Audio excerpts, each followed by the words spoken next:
FM en is ingeskakel by Huishart. Dis elke Vrydag tussen 9 en 10.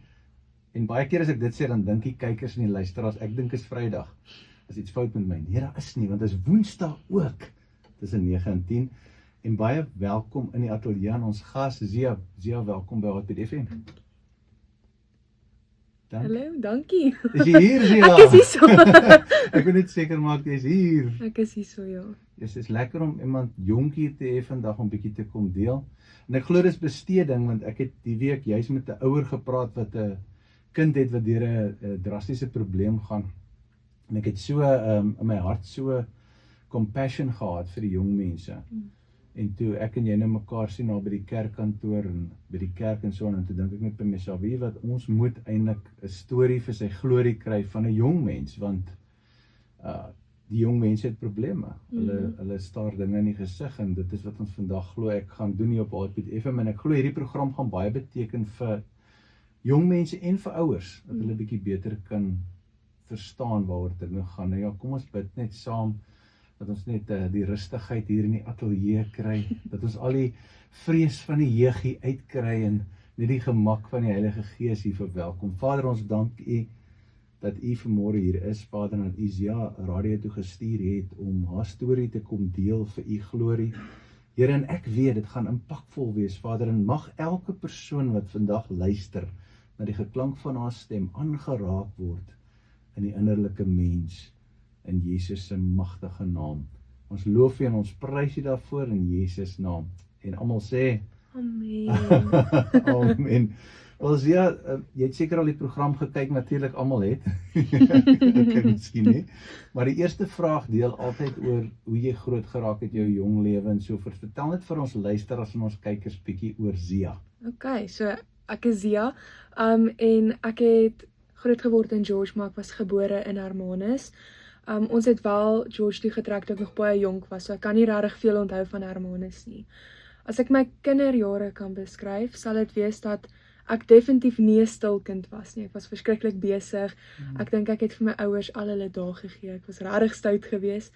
Maar ek het in 'n Christelike huishouding groot geword. So die omgewing was nog altyd vol liefde, geloof en ondersteuning. Sure. So ek is regtig dankbaar vir my ouers. En dat hulle my geleer het van Jesus. Andersins dink ek ek sou vandag wees waar ek was nie. Sure. So ja. So jy het 'n goeie kinderjare gehad Ja. en het jy die Here ontmoet op 'n sekere tydperk of Ja, so ek het eintlik eers die Here vir die eerste keer eintlik aangeneem in graad 6 as ek nie verkeerd was en toe het ek gedoop in graad 6.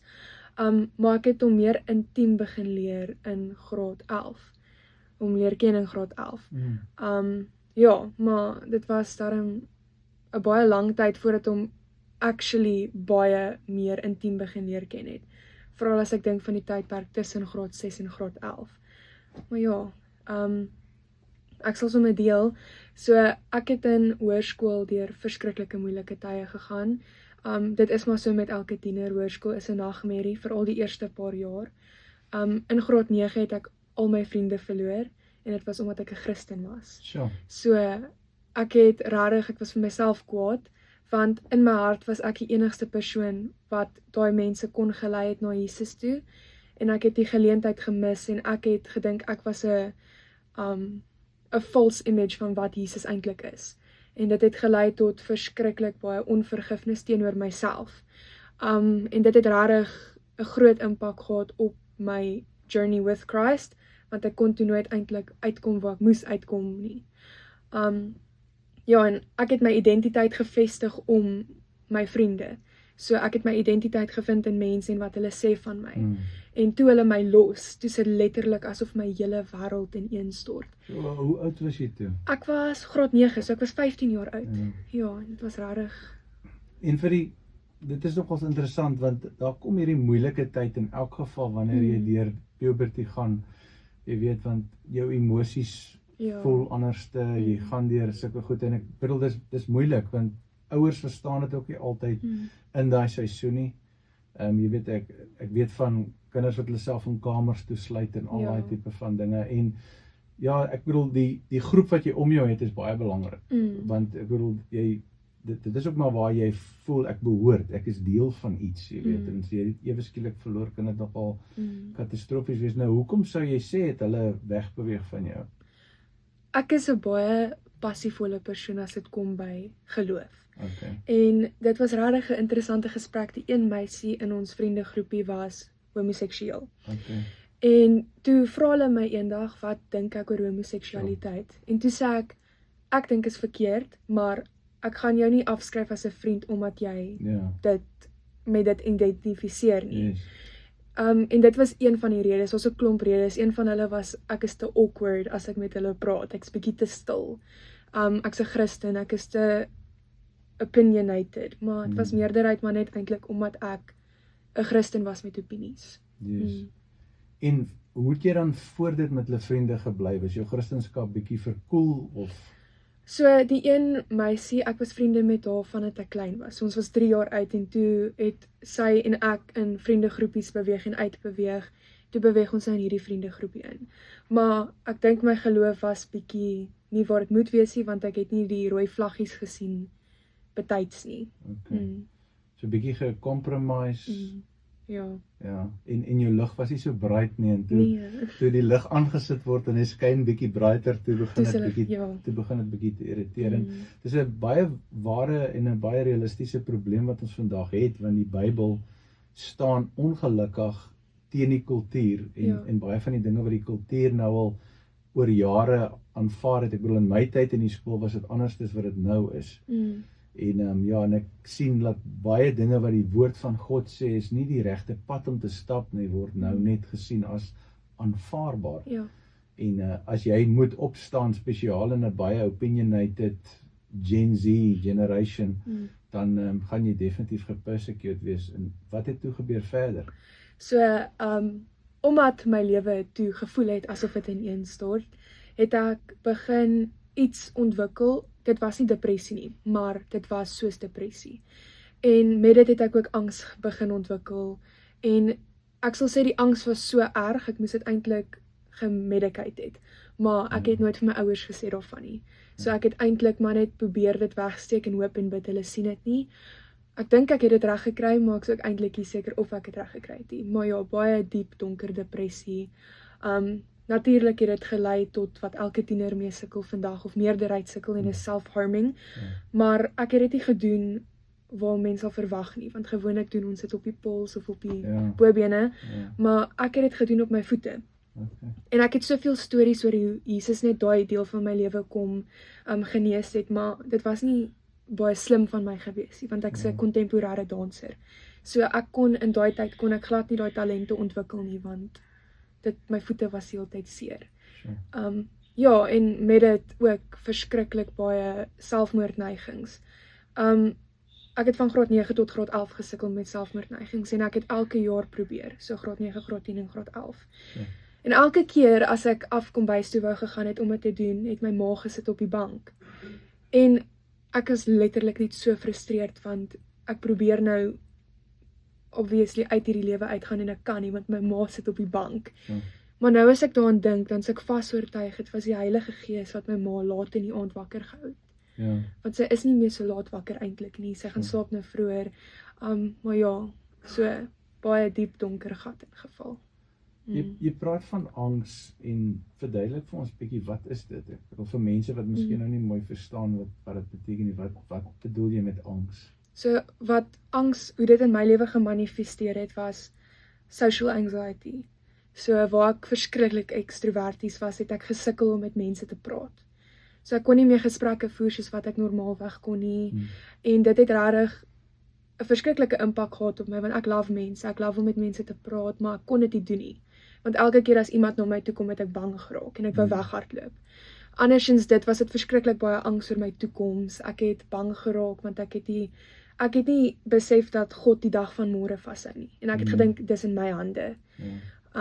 Ja, en die vyand het regtig daar gesteel, want ek het begin bang en bekommerd raak oor die klein goedjies wat eintlik niks te doen het met my nie, as ek dit so kan stel. So alles raak half onder 'n vergrootglas geplaas. Elke ding raak hulle noem dit in Engels jy catastrophize. So jou mind is heeltyd besig om te catastrophize en dis amper soos 'n proses wat net al hoe erger raak. baie van die jong mense, wanneer dit met hulle gebeur en hulle gaan nou deur hierdie angs, hulle gaan deur hierdie depressie en dan gaan hulle deur hierdie progressiewe vererger van dit, waar dit gaan met selfharm en baie mense verstaan nie selfharm nie. En ek dink is baie moeilik om dit vir iemand te verduidelik. Ja, dit is. Ek weet nie of jy al ooit 'n verduideliking of, want ek het ook myself gesny toe ek jonk was en dit het my 'n bly gevoel gegee. Ek kan dit nie verduidelik nie, soos ek het gesny, dan vat ek 'n lemmetjie en sny ek my arm, as ek so sny dan die bloed kom uit, dan voel ek verlig. Maar ja, dis 'n baie moeilike ding om vir iemand te verduidelik wat nog nie daai neigings gehad het nie. Ja, ek dink tot 'n sekere mate doen ons dit, want hoe ek het gedoen het en hoe ek het sien is, ons doen dit want dit haal ons gedagtes weg van waarmee ons sukkel. So as ek in die aand op my bed gesit het en ek het my goedjies gedoen, het ek glad nie gedink aan wat môre gaan gebeur. Ek het glad nie gedink aan my toekoms nie. Ek het net gedink oor wat ek nou besig is om te doen. En dis seer. En hoe kan ek dit regmaak? Die een pyn trek af van die ander pyn basies. En dis 'n realiteit en wat jy sê is eintlik so waar, want nou jy's 'n Christen. Jy's 'n Christen. Jy's wedergebore, jy's gedoop. Jy ken die Here en tog hier gaan jy af met 'n slide. En toe verder? En toe so ek het baie gesukkel met my bedieninge in daai tyd, want ek staan nou in die bediening as 'n tiener. En ek moet nou vir ander tieners by die jeug preek oor moet jy jouself seermaak, jy moet nie depressief wees, jy moenie angstig wees nie, maar self sukkel ek met al daai goeters. En dit was regtig vir my moeilik geweest en ek voel ek het op 'n stadium was ek tweegesig, want ek het gepreek teen waarmee ek sukkel. En dan het mense hulle was verlos van daai, maar ek was nog die een wat gesukkel het. En ek dink dit het meer onvergifnis vir myself in my hart gekweek. Maar ja, ek het regtig gesukkel met my bediening, maar dankie tog het Jesus een aand letterlik net so tasbaar in my lewe ingegryp. So, dit was 'n Saterdag aand, dit is nou weer in graad 11 en dis nou die 3de keer wat ek my lewe wou neem. En ek dink nie regtig wat ek wou doen sou effektief wees nie, want ek wou Panado-pille gaan sluk het. So, ek was op pad onder toe, kombuis toe, om Panado-pille te sluk, en toe sit my ma natuurlik weer op die bank, en sy vra vir my wat maak, sê ek nee, ek het 'n hoofpyn, ek wil gou pille gaan drink.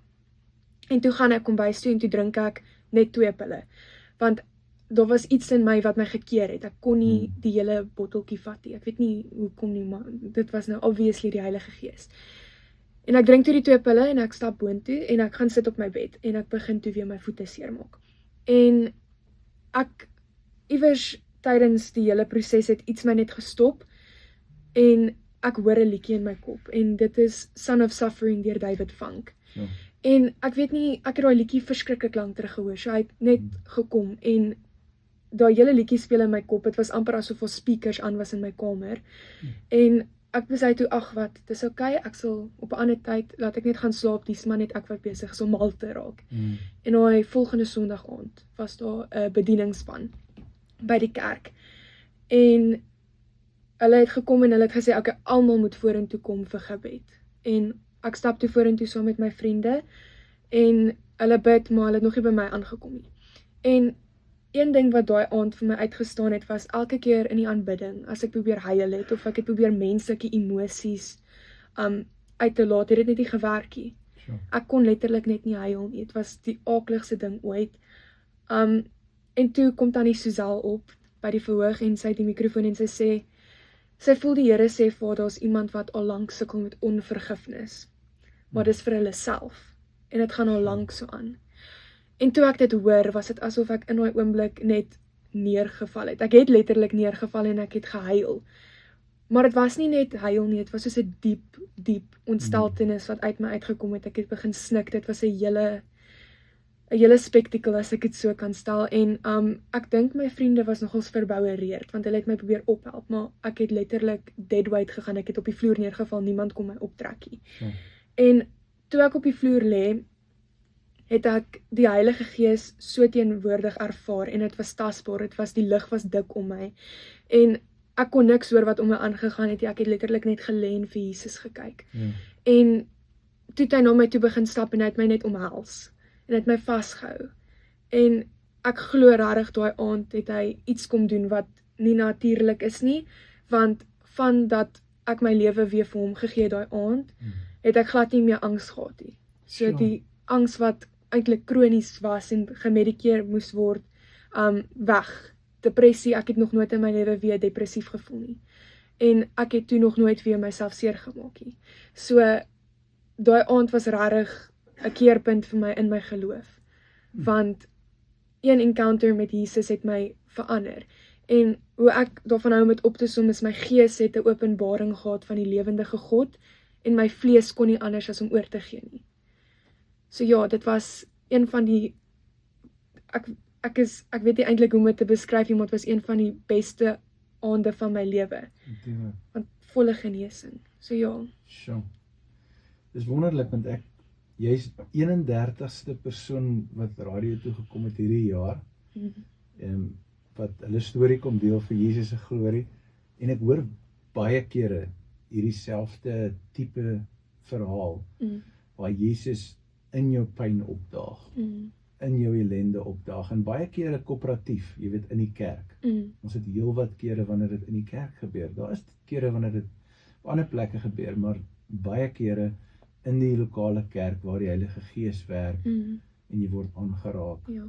En die Here reik in die diepstes in en regtig waar raak jou aan waar geen mens of geen terapie of geen beraader kan uitkom nie, maar waar die Heilige Gees so diep werk en waar hy daai verlossing bring en waar hy daai oorwinning bring. Ja. En ek dink is 'n bemoediging vir baie mense wat miskien selfs vandag kyk en luister wat sit in 'n vorm van depressie, miskien selfs gediagnoseer is. En sit in 'n situasie wat hulle voel maar ek gaan so wees vir die res van my lewe. Ek is siek. Ek kan nie gesond word nie en dit is alleen uit die put van die hel uit.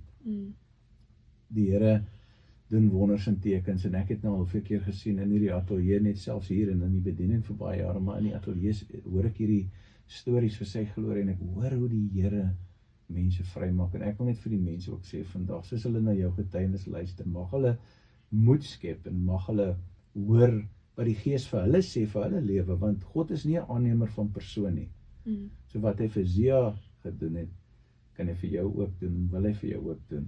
Dit is net daai punt van ontmoeting, daai plek waar jy moet kom, wat jy in 'n atmosfeer is, wat jy toelaat, dat die Here met jou praat, en die ding is, jy weet, as ek van my eie kant af moet praat, ek weet nie hoe dit in jou kant was nie, maar ek het dit vir baie kere, ek het dit geblok, ek wou nie volkome oorgee nie, ek weet nie hoe dit met jou was nie. Ja, want ek dink, ek het ook gesukkel om dit oor te gee, want ek het vir 3 jaar lank gesukkel daarmee. En elke keer as daar 'n geleentheid was om oor te gee, het ek gedink, nee, ander mense kort dit meer as ek. Maar in realiteit het ek dit gebruik as 'n verskoning vir my eie tekortkominge. So as ek nie goed gedoen het in my bediening of in skool ewen nie, dan het ek gesê nee, maar dis okay, want ek is angstig, ek het depressie en ek sukkel met baie mental issues. Maar dit is moeilik om dit oor te gee, want ons hou soms daarvan om te sê ons sukkel. Dat is sleutel. Ja, want ons kry aandag en die mens hou van aandag kry, almal.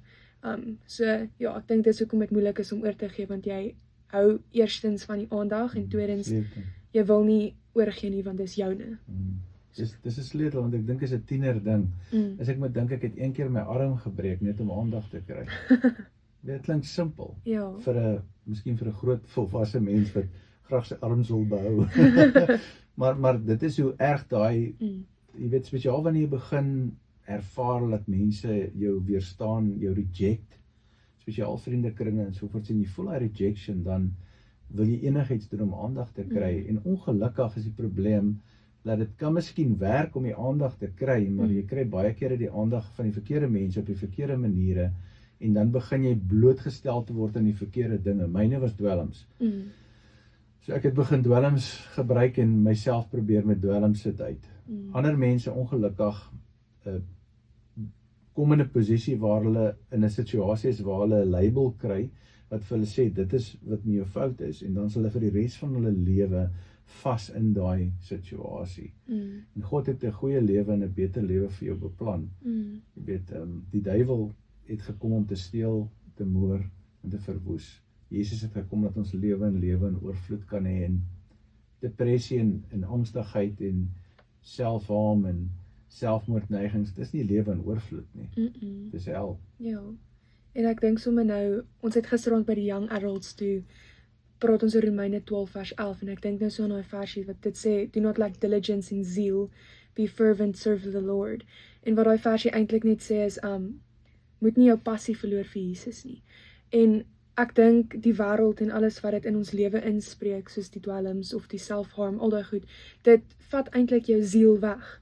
En jy verloor dan jou passie vir die Here, want jy is so gefokus op die wêreld te vervul en al daai goeders en al daai desires te vervul, dat jy heeltemal vergeet van wat Jesus vir jou het. Maar dis regtig, dis moeilik vir tieners, want dit is ook genormaliseer. Seerkry is genormaliseer, en dis die hartseer realiteit.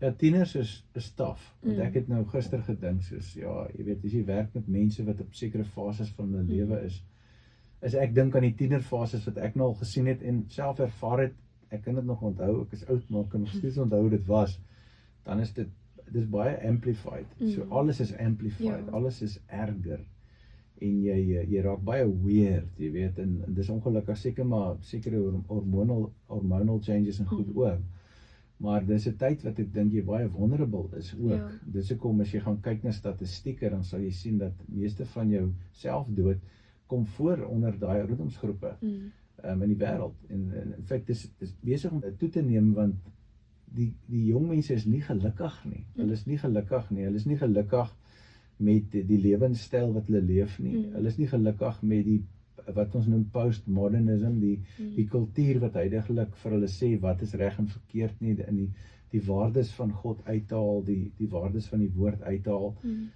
Jong mense is nie gelukkig nie. Hulle is glad nie gelukkig. Ek praat baie kere met hulle en ek sê hulle is unhappy.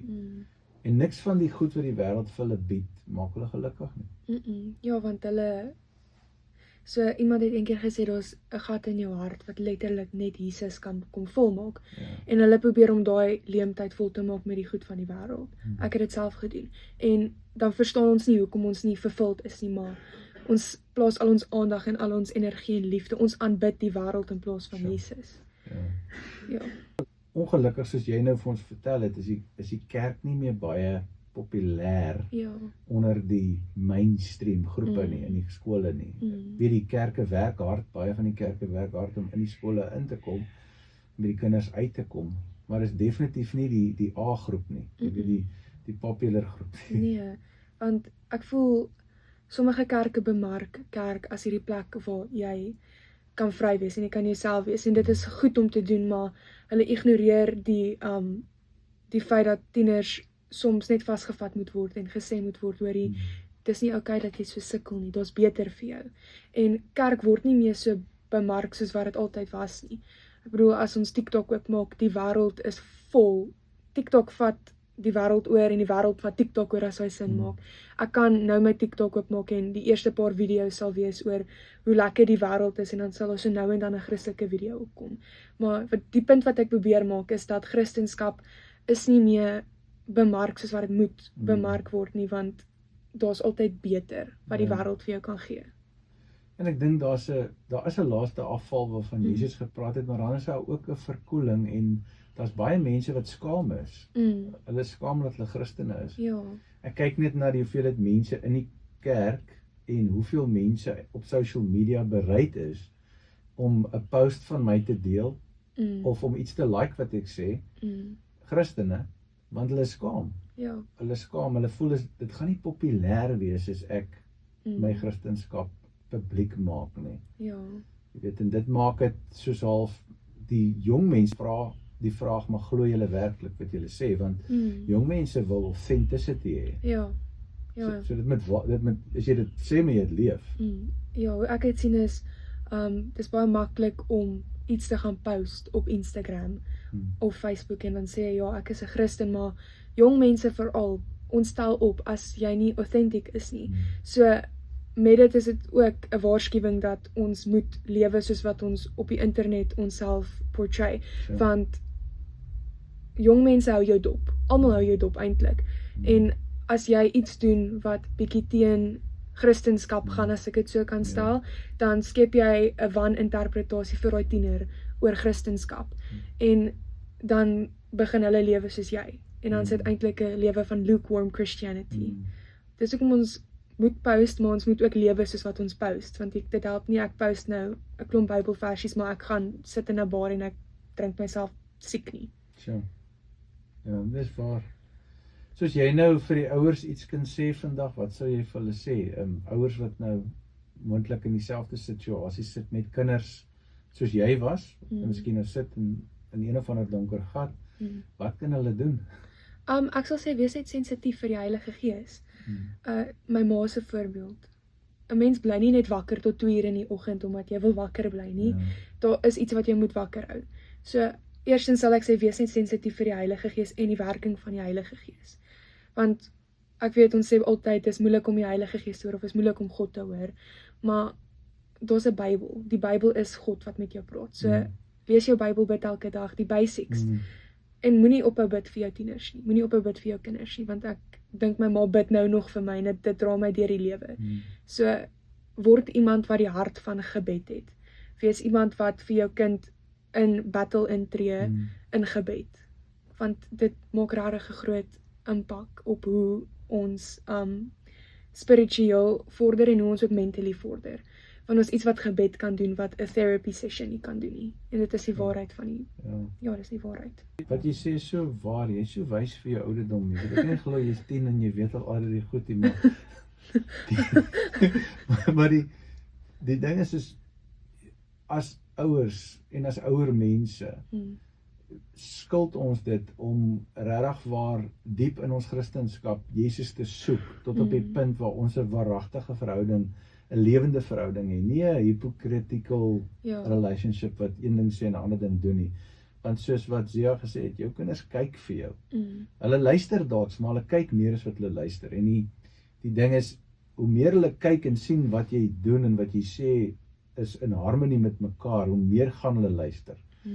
Maar hoe meer hulle kyk en hulle sien wat jy sê en wat jy doen is nie dieselfde nie, hoe minder gaan hulle luister. Want hulle sê nie, don't tell me, show me.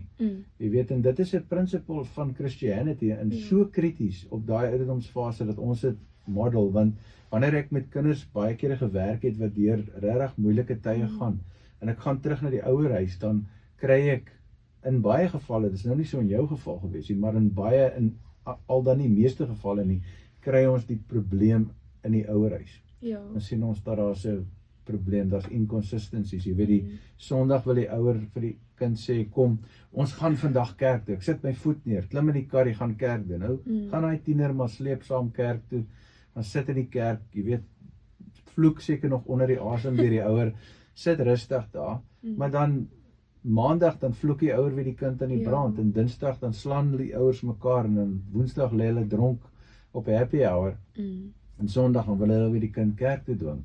So dan moet definitief 'n consistency wees in wat ons sê en wat ons doen, as ons voel regtig ons kinders help. Ja, en ek dink nie geforseerde Christianity is die manier om te gaan nie. Want drag them kicking and screaming. Nee, dis want shame op die ou einde van die dag gaan die kind nie kerk geniet nie. Ja, vra my, bly net dan net. Shame. My ouma het ons geforseer, ons het nie zakgeld gekry as ons nie gegaan het kerk toe nie. Ja nee, so dit sit jou nogals af. Ja, nee, dit kan nogals 'n probleem wees. Dus ja, vat ons nou bietjie vorentoe in jou lewe. Okay, het nou hierdie ontmoeting gehad en hoe lyk jou lewe na dit?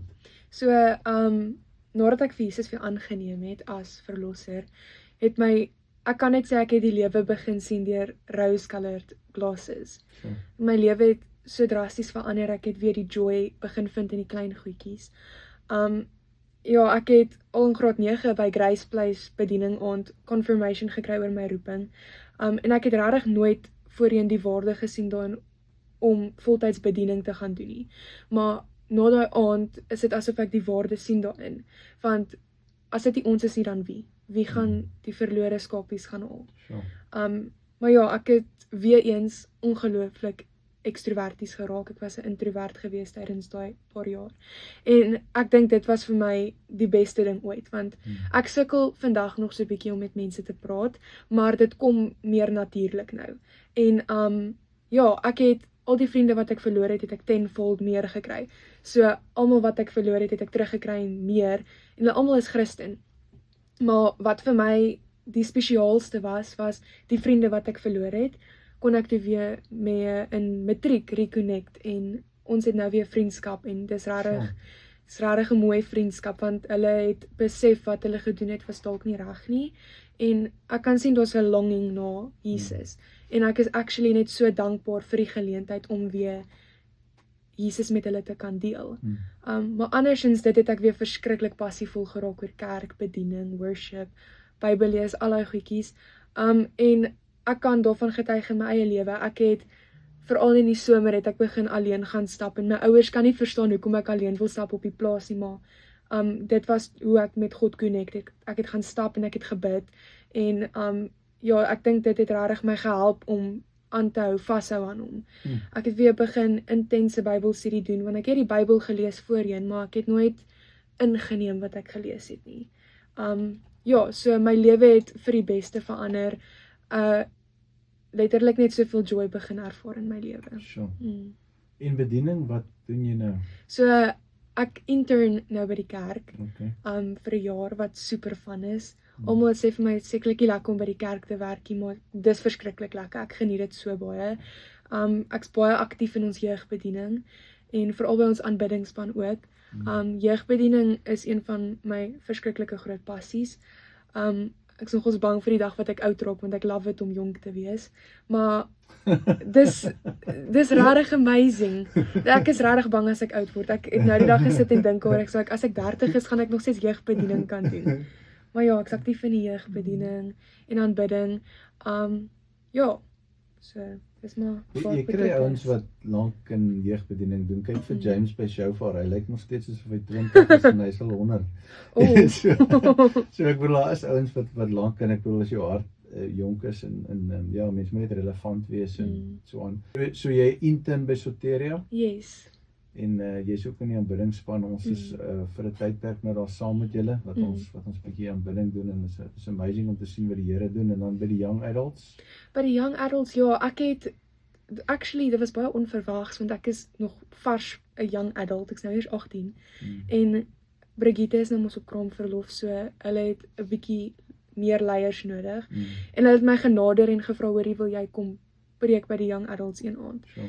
en dit was vir my regtig amazing, dit is regtig spesiaal, ek is so dankbaar vir die geleentheid, maar ja, ek's nou ook daar betrokke, ek dink nie ek's voltyds daar betrokke nie, maar dis lekker om daar betrokke te wees, Sure. want hulle is 'n lekker groep om mee te gesels, en ja, dis net baie fellowship wat daar gebeur.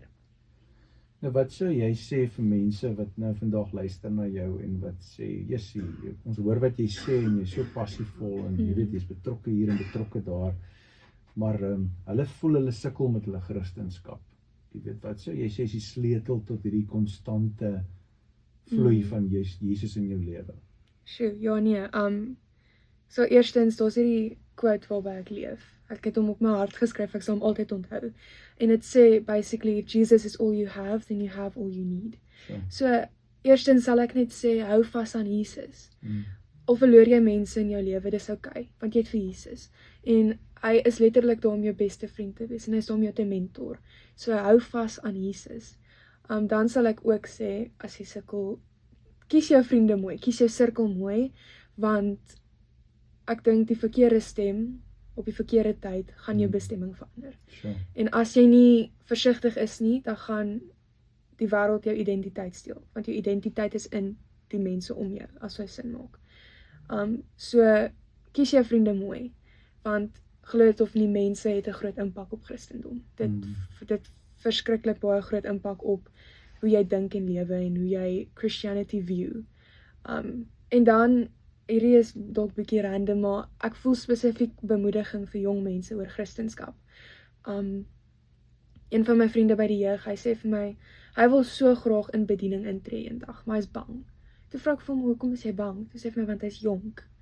En dit is waaroor my preek gegaan het toe by die youth takeover.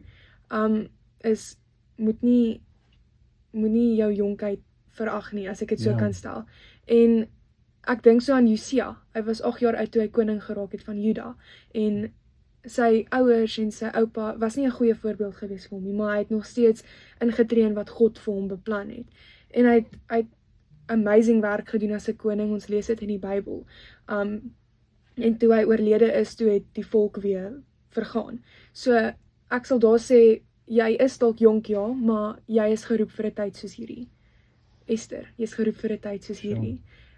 So opgesom sal ek sê, hou vas aan Jesus, moet hom nie eers los nie, want jy gaan nie weer dieselfde wees nie.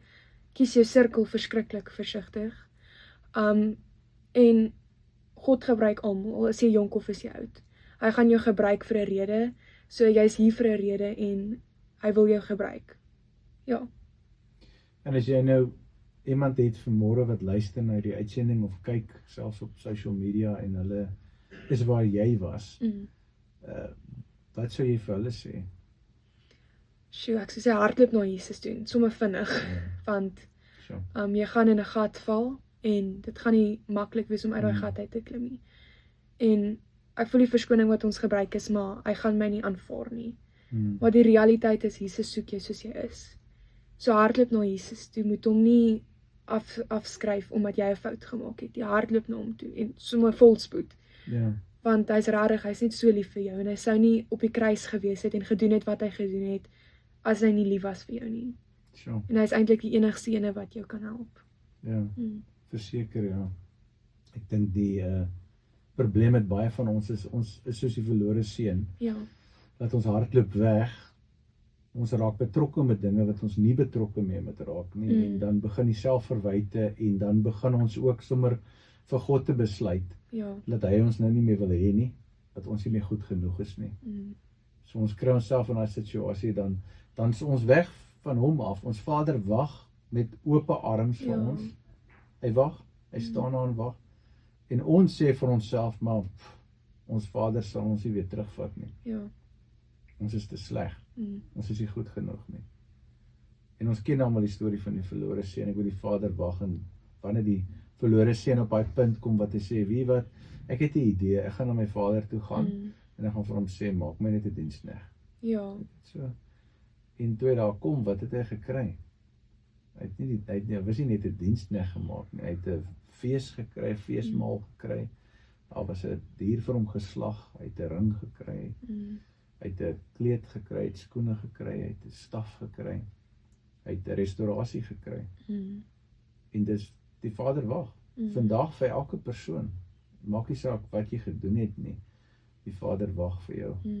En my advies is, soos wat Gia sê, is maak so vinnig as wat jy kan. Reik uit, roep uit, skree uit. En ja, en soek dan dat die Here jou lei na 'n lokale kerk toe. Mense onderskat die waarde van die lokale kerk. Ja. Want ek bedoel, mense dink jy kan dit op jou eie doen. Wat sou jy vir hulle sê? Nee, jy kan nie. Jy kan nie. Ek is doodseker jy kan nie. Ek dink ons onderskat die lokale kerk, want ons is gefokus op die mega churches en wat hulle vir ons kan doen. Maar ek voel daar's sulke belangrike doel wat lokale kerke speel, want daar's community. En mega churches is amazing. Hulle is goed in wat hulle doen, maar daar's iets wat fellowship en community doen wat jou nader trek aan Jesus. En ek voel daar's iets so spesiaal daarin om te weet ons ander mense wat weet waar jy gaan en hulle het jou. En om te weet Jesus het jou ook. Ja, selfs met weeklikse selgroepe wat bymekaar kom, soos ons nou by die band ook bymekaar kom en net bietjie praat, bietjie saam bid, bietjie saam worship. Jy weet, net om te weet as mense wat saam met jou is. Ja. Jy's nie alleen nie. Ja. Maar daar kom krisisse in jou lewe, daar kom dinge wat ongemaklik is en dan kom daar wat jy tog voel, maar weet wat, ek voel nie so lekker vandag nie. Hier's 'n storm in my lewe of ek staar iets in die gesig wat vir my moeilik is om alleen te hanteer, dan weet jy het mense langs jou. Dis wat dit so belangrik maak. En dis hoekom die bediening so belangrik is en dat ons moet in daai plek kom wat ons sê, weet wat, ons wy onsself toe aan God. Ja, hy sê I will build my church and the gates of hell will not prevail against it. Die woord wat hy daar gebruik vir kerk is ecclesia, dis die called out ones. En wat hy sê is hy bou die kerk as 'n globale groep. Dis hoekom hy sê wat 2 of 3 in my naam vergader, daar is ek. Daar is hierdie power of unity wat die duiwel probeer vir mense sê, dis okay as jy by die huis sit, jy kan dit maak, jy kan jou Bybel as jy kan, but it's amazing, jy moet dit doen. Maar die feit is, ware groei en ware bediening kom slegs wanneer jy jouself inprop Ja. in die lokale kerk. En dit kom met koste. Ek bedoel, jy gaan ouens ontmoet wat jy nie like nie. Daar gaan ouens wees wat jy nie like, jy gaan ouens wees wat jou nie like nie. Dit gaan so, soms gaan die pastoor iets preek wat nie great is nie, of die band gaan vals sing, soos ja. Nee, jy sing nou nie vals nie. Ja, dankie. Ek sal dit meer doen as ek begin gil. Ek het nou net vir die gemeente gesê, ek het vir 3 jaar in herlewing net gegil die hele tyd. So, gil is baie goed, maar soms gaan gil bietjie af. Maar soms is daar iets wat gebeur en dan voel jy wil offended raak. Jy wil jouself uittrek uit dit. En dis 'n ding wat die duiwel baie kere gebruik, jy weet. Jy kan nou sien hierdie, ek kyk nou baie kere Sondag as ek daar kom en dan sien ek julle staan daar om my barrel. Dis soos 'n barrel daar, julle staan daar en gesels en staan en grappies maak en drink koffie en jy weet, it's amazing om net daai weermag van die Here so te sien.